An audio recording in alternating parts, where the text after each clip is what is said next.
On va commencer. Je vais éteindre la lumière et on va regarder une petite vidéo. Hop, super. Alors vous avez vu? Ça, c'était le reportage de la semaine dernière dans le Trésor. Est-ce que vous avez reconnu où c'était filmé? Croix-Rousse, donc vous avez vu? Ils savaient qu'on allait parler d'argent et de générosité ce soir et ils se sont dit, allez, on va aider Tim et on va faire un petit reportage sur la générosité, boulevard de la Croix-Rousse. Bon, plus sérieusement, en regardant ce reportage, peut-être que vous êtes reconnu dans certains témoignages. Peut-être que vous étiez comme la première dame qui a dit « Moi, j'aime bien donner ». Bon. L'autre dame qui disait « Moi, je donne une petite pièce à un mendiant ». Parce que quand même, faut le faire. Ou il y avait Chantal qui disait « Attention, moi, je suis très fidèle, je donne régulièrement », je crois que c'était, je ne sais plus, Handicap International, une association lyonnaise. Et puis il y avait cet homme qui est peut-être représentatif d'un certain nombre de Français et qui disait moi, je donne assez avec mes impôts. En fait, c'est à l'État de gérer. Voilà. Donc, vous avez vu les chiffres. C'est pas top en Auvergne-Rhône-Alpes. On donne en moyenne 146 € par an. C'est à peine plus que 10 € par mois. En fait, vous l'avez vu, c'est la pire moyenne de France. Donc, bravo les Lyonnais et Laura. Mais là, peut-être que comme moi, vous avez regardé le reportage et vous avez dit « Moi, je donne plus que ça ». Et en fait, vous l'avez pas dit très fort. Parce qu'en France, franchement, parler argent, c'est pas la mode. Alors, si, parler de l'argent de l'autre, oui. Parler de l'argent que l'on a et que l'on pourrait donner, c'est quand même un sujet assez tabou. En bon gaulois, franchement, on n'aime pas ça. Et on le sent bien, parler d'argent, c'est un sujet qui nous met pas très à l'aise. Et en fait, peut-être, c'est parce que ça touche, ou on croit que ça touche à notre identité même. Alors, quand les anciens m'ont demandé de prêcher là-dessus, je me suis dit, voilà, le seul dimanche de l'année où les anciens ne prêchent pas, c'est celui où il faut parler argent. Parce qu'ils n'ont pas envie de parler d'argent là. Bon, blague à part. Et nous dans tout ça. Et toi? Peut-être tu es venu ici ce soir et que tu as du mal à boucler tes fins de mois. Peut-être qu'en ce moment c'est difficile financièrement. Peut-être que tu as des dettes et qu'elles s'accumulent. Ou alors j'ai un petit retour. Je bouge un petit peu, ok. Peut-être que vous avez des dettes qui s'accumulent, ou peut-être au contraire que pour la première fois de votre vie, vous gagnez plein d'argent et vous ne savez pas trop quoi en faire. Peut-être aussi que vous dépensez sans compter et que vous aimez beaucoup dépenser. Et dans tout ça, c'est un peu compliqué. Comment est-ce que l'on a une juste vision de l'argent? Quels sont en fait les principes qu'on devrait suivre en ce qui concerne la générosité dont TF1 nous parlait? Moi, je crois, et j'espère qu'on est tous convaincus, que la meilleure ressource qui existe sur Terre pour ça, c'est une bibliothèque de 66 livres qui raconte une seule grande histoire. Et bien sûr, c'est la Bible. Et en fait, si vous ouvrez la Bible, et je vous propose de faire le test cette semaine, vous verrez que la Bible parle énormément d'argent. Alors, ça dépend comment vous comptez, mais on pourrait dire que la Bible parle plus de 2000 fois, 2300 fois d'argent. C'est beaucoup plus que bon nombre de sujets qu'on débat. Donc, 2300 versets. Alors, ce que je vous propose, c'est qu'on va prendre Genèse 1, et on va commencer au début, et on va lire les 2300 versets un par un, et on verra où on en est à 19h. Non, arrêtez, c'est une blague. En fait, on ne peut pas aborder ces 2300 versets aujourd'hui. C'est juste pour dire que le sujet, il est extrêmement vaste. Et on va essayer juste de regarder deux aspects que je pense importants pour l'argent, qu'on détaillera tout à l'heure.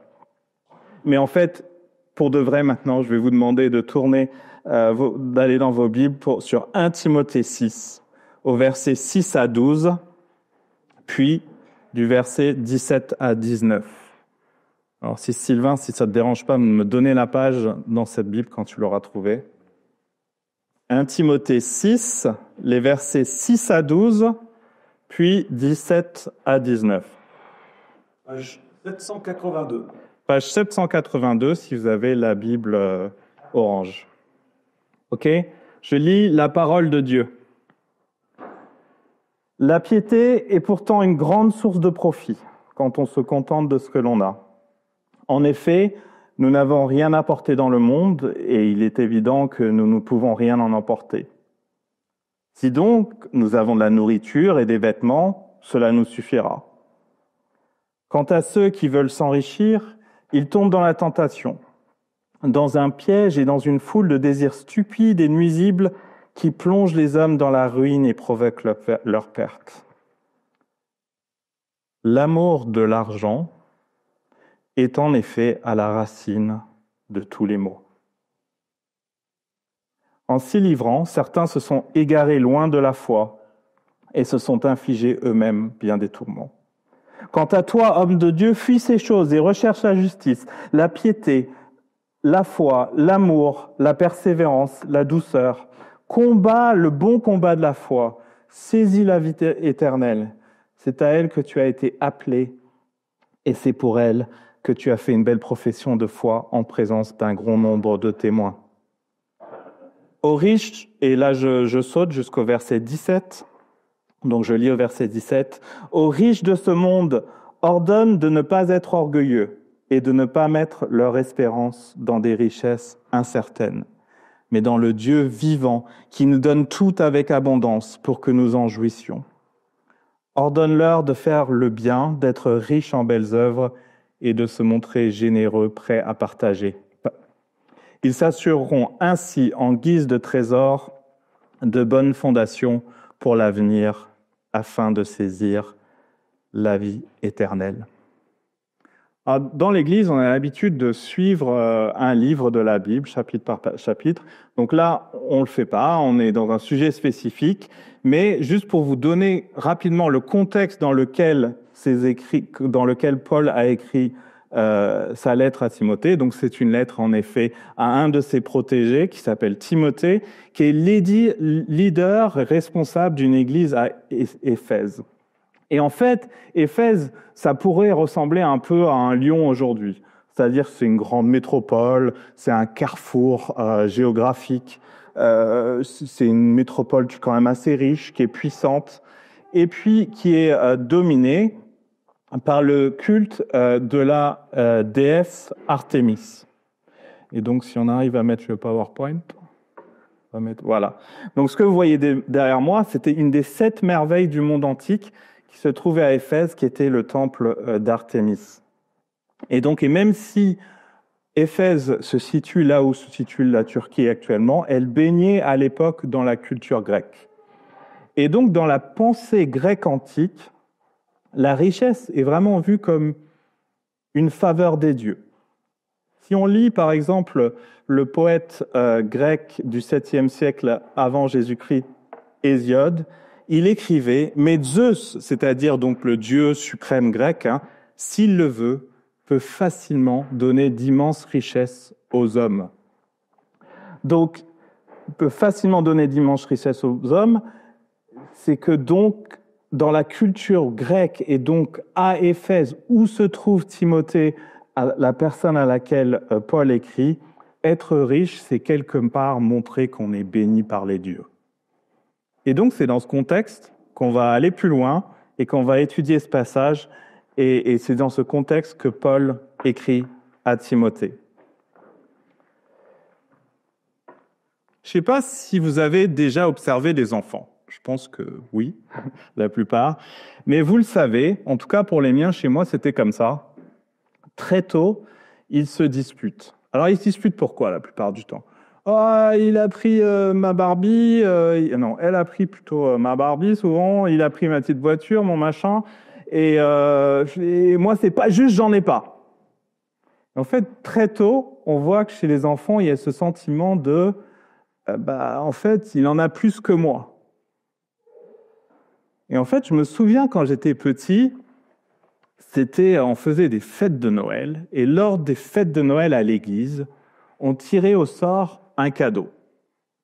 Et moi, une année, j'ai tiré au sort le plus petit cadeau dans la boîte. Ah, j'étais tellement déçu. Je regardais les autres avec envie. Je me disais, mais pourquoi? Pourquoi pas moi? Pourquoi est-ce que j'ai ce petit cadeau? Mais en fait, 30 ans plus tard, on va dire 40 pour moi, 40 ans plus tard, on se rend compte qu'on n'a pas changé autant qu'on pense changer. C'est plus la Barbie ou la petite voiture, mais c'est peut-être la maison, l'appart du voisin, c'est peut-être la voiture du collègue de travail, c'est peut-être les vacances de son ami qui est parti à Tahiti alors que nous, on est parti dans les Monts d'Or à Lyon. Et tout ça, on convoite. On aimerait avoir ces choses qu'on n'a pas. Et bien sûr, toutes ces choses que je viens d'énoncer, c'est totalement lié à l'argent. Et au verset 9, Paul va dire, « Ceux qui veulent s'enrichir, tombent dans un piège. » Et il ajoute plus loin, ce verset qui est très connu, « L'amour de l'argent est à la racine de tous les maux. » Et c'est fort, et c'est le premier point que je vais aborder ici ce soir, c'est que l'amour de l'argent est un piège. Parce qu'en fait, cet amour-là, c'est pas un problème de portefeuille. Cet amour de l'argent, c'est un problème de cœur. Et comme Paul le dit, on n'arrive pas à se contenter de ce que l'on a. Il parle des vêtements, de la nourriture. Et on n'arrive pas à discerner que la richesse est dans le contentement et non dans ce qu'on a financièrement. On l'a vu à Éphèse, au temps de Paul, s'enrichir financièrement, c'était prouver un peu à tout le monde qu'on avait la faveur des dieux, qu'on était quelqu'un. Mais Paul, il dit, si tu cherches leur faveur à eux, tu te coupes du vrai Dieu. Et en fait, la Bible, elle a un nom pour ça, c'est des idoles. C'est ce que la Bible appelle une idole, quelque chose qui prend la première place dans ma vie. Et nous, aujourd'hui, à Lyon, en 2025, qu'est-ce que ça veut dire? On ne va pas aller chercher les faveurs d'Artémis. Par contre, on a peut-être des dieux nouveaux qui n'existaient pas en Grèce antique. Peut-être qu'on peut voyager beaucoup plus loin qu'on pouvait dans le temps en Grèce. Peut-être qu'on va avoir plus de loisirs, plus de possibilités. Peut-être qu'on va avoir plus de possibilités de confort qu'avant. Et en fait, ces choses-là, nous pouvons facilement vivre et chercher quelque part ces dieux contemporains comme si tout dépendait de nous. Il faut que moi, que j'aille chercher ces choses et ça dépend de moi. Parce qu'au fond, ça revient à croire qu'on s'appartient à nous-mêmes. Que, en d'autres termes, des choses que vous avez peut-être déjà entendues, je dois être le héros de ma propre histoire. Trop souvent, parce que c'est ce qu'on nous enseigne dans la société, c'est que je dois raconter mon histoire, je vais mesurer ma valeur en partie à ce que je peux dépenser et ce que j'ai gagné, parce qu'au fond, j'ai bien bossé, j'ai travaillé dur toute la semaine, j'ai bien bossé, je mérite l'argent que je gagne, et à travers ça, je prouve qui je suis avec l'argent. Ça vous rappelle quelque chose peut-être, non? Vous le voyez peut-être un peu partout? Selon différentes estimations, on voit entre 4 000 et 10 000 publicités par jour. Vous allez me dire n'importe quoi, Tim. Bon, il paraît que c'est vrai. Mais on n'en remarque qu'une centaine. Et je ne sais pas si vous avez remarqué ces pubs, mais elles vont raconter ce type d'histoire. Parce que je le vaux bien. Voilà, ça vous dit quelque chose? Ouais. Et toutes ces pubs vont être construites autour du moi héros qui s'appartient à soi-même. C'est à moi de me réaliser, c'est à moi d'écrire mon histoire, c'est à moi d'y aller. Mais en fait, dans 1 Corinthiens 6, 19, Paul, il va dire l'inverse. Il va dire, vous ne vous appartenez pas à vous-même, mais vous avez été rachetés par Dieu à un grand prix. Et ça, mes amis, ça change tout. Ça change tout. On ne s'appartient pas à nous-mêmes. Et appartenir à Dieu, appartenir au Dieu qui nous a créés, ça m'enlève un poids énorme, y compris dans mes finances. Plus besoin d'être le héros de ma propre vie, de mon propre portefeuille, car j'ai quand même une nouvelle, car si j'appartiens à Dieu, mon portefeuille aussi et mon compte bancaire aussi, il appartient à Dieu. Et quand j'appartiens à Dieu, j'ai plus besoin de prouver ma valeur, de courir après cette sécurité qu'on veut tous, de m'enrichir pour m'élever socialement. Je lui appartiens. Je lui appartiens parce que à la croix, il a rendu ça possible. Quand Jésus est mort pour nous sur cette croix, il a déjà tout pourvu. En parlant de Jésus, vous allez me dire, bon, Paul, il raconte ça, mais... Et Jésus, alors Jésus, il a aussi beaucoup parlé d'argent. Et juste pour citer un des versets, dans Matthieu 6, 24, Jésus, il s'exprime et il dit « Car où il haïra l'un et aimera l'autre, où il s'attachera à l'un et méprisera l'autre, vous ne pouvez servir Dieu et Mammon. » Et Mammon, c'est un mot araméen, donc la langue que parlait Jésus, et que l'on peut traduire par argent ou richesse. Mais en fait, derrière ce mot Mammon, Jésus parle d'une réalité spirituelle, une puissance presque qui cherche notre adoration. Et Jacques Ellul, le penseur protestant bordelais, il écrivait en 1954 dans un très bon livre qui s'appelle « L'homme et l'argent », et il écrivait ceci. Si j'arrive à... Voilà. Jésus personnifie l'argent, donc il commente ce verset de Matthieu 6, 24. Jésus personnifie l'argent de manière exceptionnelle. Jésus n'est pas coutumier de ses déifications ou personnifications. Ce que Jésus nous révèle ici, c'est que l'argent est une puissance. Et une puissance n'est jamais neutre. Elle est orientée et oriente les hommes. D'ailleurs, si on considère que l'argent est une sorte de divinité, alors en fait, c'est la seule fois que Jésus va citer un autre faux Dieu pendant son ministère. La seule fois. Ainsi, l'argent, mon rapport à l'argent, n'est pas quelque chose à prendre à la légère. On peut le dire avec cet écrit, mais avec d'autres épisodes avec Jésus sur l'argent, Jésus ne prend pas ce sujet à la légère. Donc que faire ? On voit ce piège que décrit, cette puissance que décrit Ellul. Il y a un autre écrivain qui nous donne une piste sur quoi faire, qui s'appelle Charles Péguy. C'est un écrivain connu du début du XXe siècle, qui s'est converti tardivement au christianisme et qui dit « Quand on adore l'idole, ce n'est point l'idole qui a tort d'être adorée, c'est l'adorateur qui a tort d'adorer. » Donc vous comprenez, retenez les quelques mots. C'est les derniers mots, pardon. C'est l'adorateur qui a tort d'adorer. Et moi, est-ce que je suis tombé facilement dans ce piège d'adorer ce que je ne devrais pas adorer ? En quoi est-ce que j'ai placé ma confiance ? Est-ce que je l'ai placé dans ce faux Dieu qui est Mammon ? Ou est-ce que je l'ai placé en Dieu, en un Dieu vivant à qui j'appartiens et qui me libère des poids de ce monde ?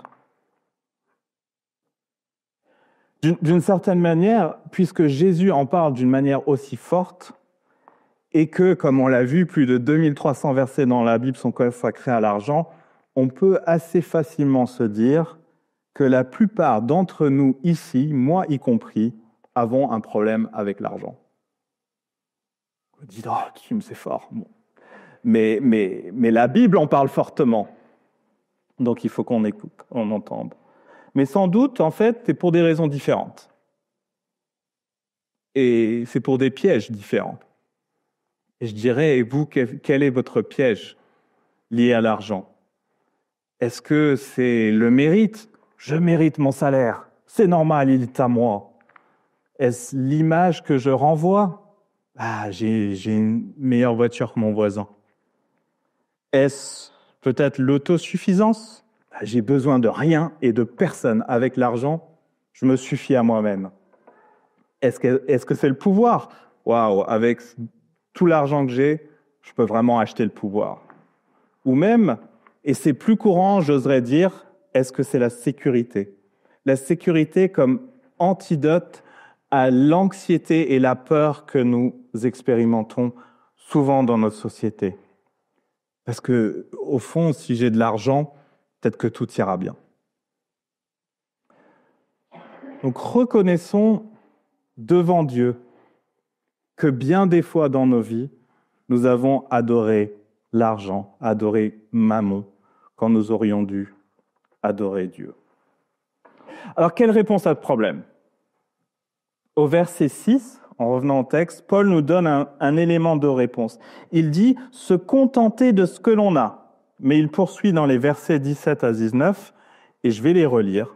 « Aux riches de ce monde », donc je relis 17, 18 et 19, « aux riches de ce monde ordonne de ne pas être orgueilleux, de ne pas mettre leur espérance dans des richesses incertaines, mais dans le Dieu vivant qui nous donne tout avec abondance pour que nous en jouissions. Ordonne-leur de faire du bien, d'être riches en belles œuvres et de se montrer généreux, prêts à partager. Ils s'assureront ainsi en guise de trésor de bonnes fondations pour l'avenir afin de saisir la vie éternelle. » Et donc dans ces 3 versets, Paul il s'adresse aux riches de ce monde. Dans le contexte, vous vous souvenez d'Éphèse, les riches d'Éphèse sont ceux qui avaient la faveur des dieux. Et là, vous pouvez me dire, ouf, Tim, franchement, ça ne me concerne pas. Moi, je ne suis pas riche. Moi-même, j'ai grandi dans un foyer qui ne gagnait qu'un seul SMIC. J'ai grandi comme ça. Alors, si j'avais lu, et je pense que je l'ai fait, mais je ne m'en souviens pas, ce verset quand j'étais plus jeune, je me serais dit, ce verset, pas pour moi. Il s'adresse aux riches de ce monde. C'est Elon Musk écho. Mais en fait, si je gagne le SMIC, en France aujourd'hui, je fais déjà partie, selon les estimations, d'environ les 10% les plus riches au monde. 90% de la planète gagne moins que vous si vous gagnez le SMIC aujourd'hui en France. Moi, ça m'a remis un peu les choses en perspective quand même. Vous avez une voiture, vous êtes riche. Vous avez, plutôt à la Croix-Rousse, vous avez un vélo cargo à 2000 balles, c'est mieux quand même, vous êtes riche. Même si, juste pour qu'on soit clair, je ne veux en rien enlever aux difficultés que certains d'entre nous peuvent avoir à boucler les fins de mois actuellement. Mais Paul, il ne va pas condamner les riches, donc plutôt une bonne nouvelle, si vous gagnez le SMIC ou au-dessus. Il ne condamne pas la richesse elle-même. Paul, au verset 18, dit que nos actions doivent être orientées, non pas pour nourrir l'amour de l'argent, mais pour au contraire, et il le dit, je cite, « faire le bien ». Et il nous ordonne d'être riches en belles œuvres, de se montrer généreux et d'être prêts à partager. Clairement, sur ces 4 injonctions, Paul ne parle pas seulement d'argent. Mais j'ai l'impression quand même qu'on retrouve toujours un élément financier dans ces 4 injonctions, ou assez souvent. Et je voudrais m'attarder, vous l'avez compris, sur de se montrer généreux, la générosité.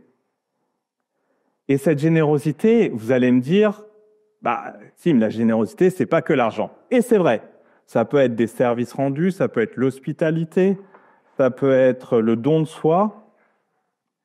Mais j'aimerais quand même dire que rendre service, par exemple, c'est merveilleux.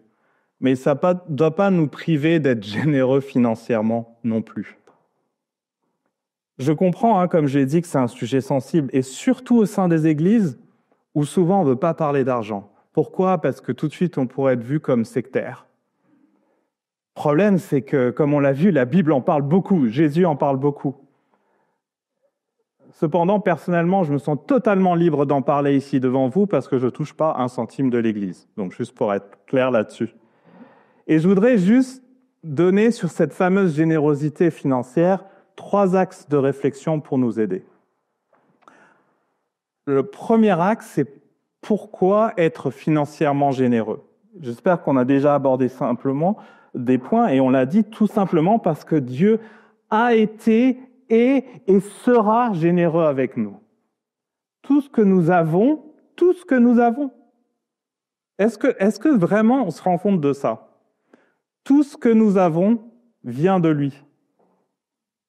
Moi, en tout cas, je ne vis pas toujours ça. J'ai l'impression que je l'ai bien mérité, que c'est à moi et que c'est parce que je travaille plus dur que les autres. Mais non, tout ce que nous avons vient de lui. Paul le dit, c'est le Dieu vivant, verset 17, qui nous donne tout avec abondance pour que nous en jouissions. Donc juste, notre générosité, ce n'est pas une obligation. Ce n'est pas une taxe religieuse, mais c'est une réponse à la grâce de Dieu. Dieu a tant donné jusqu'à donner Jésus à la croix pour nous. Et notre offrande, quelque part, c'est une réponse à ce don. Quand nous donnons, nous affirmons que notre espérance, notre espoir n'est pas dans ce que nous possédons, mais dans celui qui pourvoit. Deuxième axe de réflexion, envers qui est-ce que je dois être généreux? Envers qui être généreux? Dans une autre lettre, toujours l'apôtre Paul, dans Galates 6, verset 6, il dit que celui à qui l'on enseigne la parole fasse part de tous ses biens à celui qui l'enseigne. Et j'ai quand même l'impression que ce texte, et d'autres, on n'a pas le temps de les parcourir, signifie que notre première responsabilité de générosité est envers notre Église locale. Pourquoi? Parce que c'est la communauté, bibliquement, qui nous nourrit spirituellement, qui prie pour nous, qui prend soin de nous.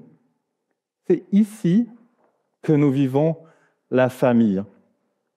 Alors, à la Croix-Rousse, comme nous l'avons vu ces derniers dimanches, nous voulons être en Christ, ensemble, en avant.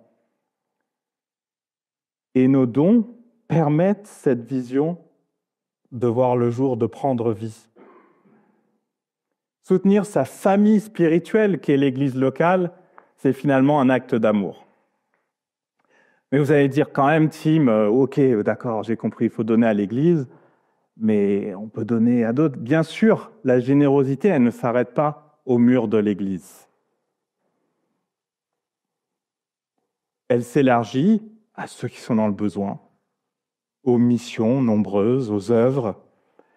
Et Paul le dit d'ailleurs un peu plus loin dans ce même Galates 6 au verset 10, il dit « Pratiquons le bien envers tous ». C'est ce qu'avait par exemple compris ce monsieur qui s'appelait Henri Dunant, qui a fondé il y a bien des années la Croix-Rouge. Henri Dunant, c'est un chrétien évangélique qui pensait que c'était son devoir de pratiquer le bien envers tous. Donc oui, en premier lieu à l'Église locale, mais aussi au-delà, selon la direction de Dieu et les besoins que l'Esprit met sur notre cœur. Et donc, juste de façon très pratique, étant donné cela, il semblerait cohérent de réfléchir à nos budgets, à nos dons, de sorte que la part de l'Église locale, que vous soyez membre, alors je parle principalement pour les membres de l'Église, que vous soyez membre de l'Église locale, ici, ou que vous soyez membre d'une autre Église autre part. Et troisièmement, peut-être la question la plus complexe. Alors celle-là, vous allez me dire, combien donner? J'ai une réponse, je n'ai pas de formule magique. Dans l'Ancien Testament, bien sûr, vous connaissez tous, beaucoup d'entre vous, vous avez entendu le terme de la dîme. La dîme, c'était 10% de ce qu'on gagnait, donc nos revenus, nos aides, etc. Eh bien, on le reversait à Dieu. C'était en fait ce montant qui était mis à part pour Dieu. En fait, on va le voir, Jésus, il va aller plus loin. Il ne fixe pas de pourcentage, mais en fait, il va élever la barre et il va regarder la motivation, le cœur. Dans Marc 12, il y a cet épisode bien connu que vous voyez, alors ça, ça ressemblait surtout pas à ça, mais c'est une version de cet épisode. Il y a une petite veuve qui n'a pas beaucoup d'argent et qui va aller dans l'urne, vous la voyez là sur le PowerPoint, et qui va déposer 2 petites pièces dans l'urne. Jésus, il va dire qu'elle a donné plus que tous les autres, parce qu'elle a donné de son nécessaire. Autrement dit, Dieu, il ne mesure pas la générosité à la somme, mais regarde au cœur. Comme la veuve, c'est un cœur qui donne de manière sacrificielle, mais avec joie, car on se réjouit de participer à ce que Dieu fait. Derrière le mot sacrificiel, il y a un sous-entendu que si ça nous coûte pas, mais que c'est juste un peu de notre superflu, il y a probablement un souci par rapport à ce que Dieu aimerait voir dans nos cœurs. Est-ce qu'il y a une démarche sacrificielle dans la démarche de mon don? Est-ce qu'il y a une part de moi qui donne en dépendance en disant au Seigneur, je te redonne de mon nécessaire en m'attendant à toi, Seigneur, en apprenant à te faire confiance, toi qui es bon, généreux et qui prends soin de moi. Paul, un peu plus loin, il dit que chacun donne comme il l'a résolu en son cœur, sans tristesse, sans contrainte, car Dieu aime celui qui donne avec joie, de Corinthiens 9. Un ami pasteur me disait récemment que dans certaines dénominations chrétiennes en France, on prêche la dîme. C'est-à-dire qu'on dit aux personnes devant, si vous gagnez 2 580 €, vous donnez 258 € par mois à l'église. Et en fait, on voit, ces églises-là, elles n'ont typiquement aucun mal à recruter et à financer et à salarier des pasteurs français. Alors ici, vous l'avez compris, on ne renie pas la dîme, mais on dit Jésus va plus loin. Et en fait, il y a beaucoup d'églises qui n'osent même pas en parler et qui vont juste dire « Ah, mais c'est le cœur qui compte ». C'est pas faux, on vient de le dire. Mais en fait, en regardant, et il avait fait une petite étude, ces églises qui disent ça, la dîme, ok, mais c'est le cœur qui compte, elles avoisinent les 1 à 2%. 1 à 2%. Bon, rassurez-vous, je ne vais pas faire le calcul en tant que trésorier pour ici, mais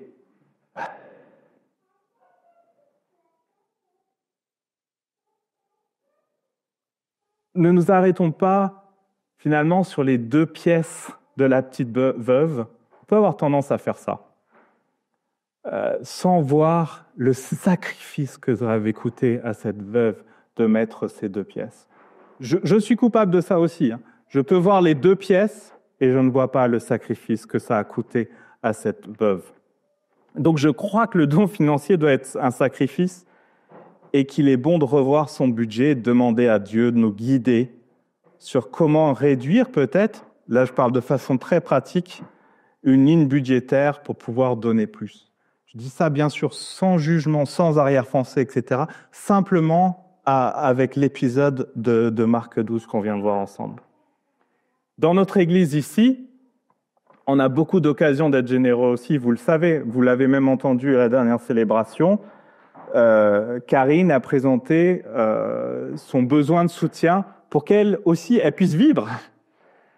JD aussi, donc nos 2 stagiaires, recherchent de l'argent activement pour qu'ils puissent vivre tout en bénissant l'église locale ici. Cette générosité, et c'était mon 2e point et dernier point, cette générosité, elle nous libère, car elle affirme haut et fort dans nos vies que nous ne dépendons pas de nous-mêmes, nous ne dépendons pas de l'argent de Mammon, mais nous dépendons du seul Dieu vivant. Pour finir, l'argent, on a parlé d'idole, est peut-être l'idole la plus subtile à cerner. Parce que l'argent, finalement, imite le salut. Il promet sécurité, appartenance et valeur.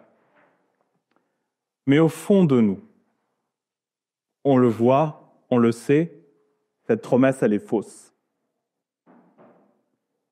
Certes, on va aller à contre-courant de tout ce que les 10 000 publicités par jour nous enseignent,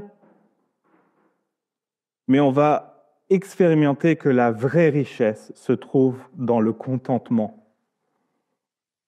Alors si on veut cette vraie vie, cette vie épanouie, libre, osons, et je nous encourage tous à le faire, confier nos finances à Jésus. Une vie où nous dépendons totalement de Dieu, qui est une libération pour nous, pour saisir cette vie éternelle que Paul va citer à la fin au verset 19. Et disons au Seigneur tout simplement, Seigneur, tout est à toi, tu es si généreux, tu l'as été, tu seras si généreux avec moi, aide-moi en retour à être généreux à ton image. Et là, avec nos habitudes qui changent petit à petit, nous apprendrons ensemble à ne plus servir Mammon, à ne plus tomber dans ces pièges qu'on a cités, mais à servir Dieu seul. Et nous trouverons en lui notre vraie sécurité, pas la fausse sécurité que l'argent nous promet, notre vraie appartenance et notre vraie valeur. Amen. Je propose maintenant juste de passer un temps dans la prière, d'incliner nos têtes. Et peut-être que vous êtes là ce soir et que j'ai beaucoup parlé d'un Dieu généreux qui libère, du fait d'appartenir à Dieu et de ne plus s'appartenir à soi-même. Et si c'est votre cas ce soir, demandez-lui simplement, dans votre cœur, juste qu'il se révèle à vous, qu'il vous parle. Dieu veut le faire. Peut-être que vous êtes ici ce soir, que vous avez écouté ces quelques mots et vous êtes dit que, en fait, dans bien d'espace dans ma vie, je sers d'abord Mammon et que Dieu me demande aujourd'hui de lui être entièrement consacré. Demandons à Dieu de nous montrer comment, quelles sont les habitudes de nos vies qui doivent changer. Et peut-être aussi que vous êtes ici et que vous ne vivez pas cette générosité libératrice. Vous ne vivez pas le sacrifice que la veuve dans Marc 12 a fait. Et que vous voulez expérimenter cette libération. Simplement demandez à Dieu de vous donner des opportunités de générosité dans la semaine qui vient. Je propose maintenant juste, avec ces quelques questions en tête, passer quelques instants dans le silence à nous examiner.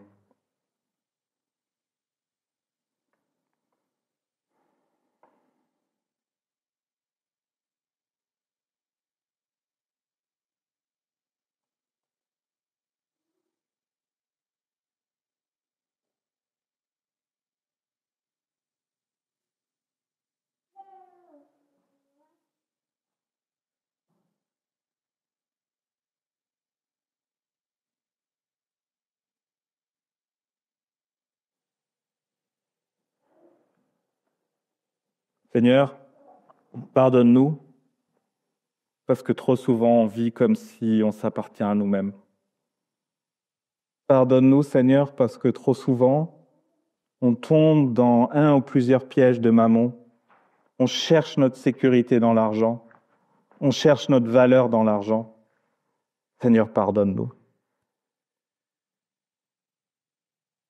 Seigneur, merci parce que tu es notre modèle de générosité. Tu as tout offert, tu nous as tout offert. Tu t'es sacrifié pour nous. Seigneur, on est devant toi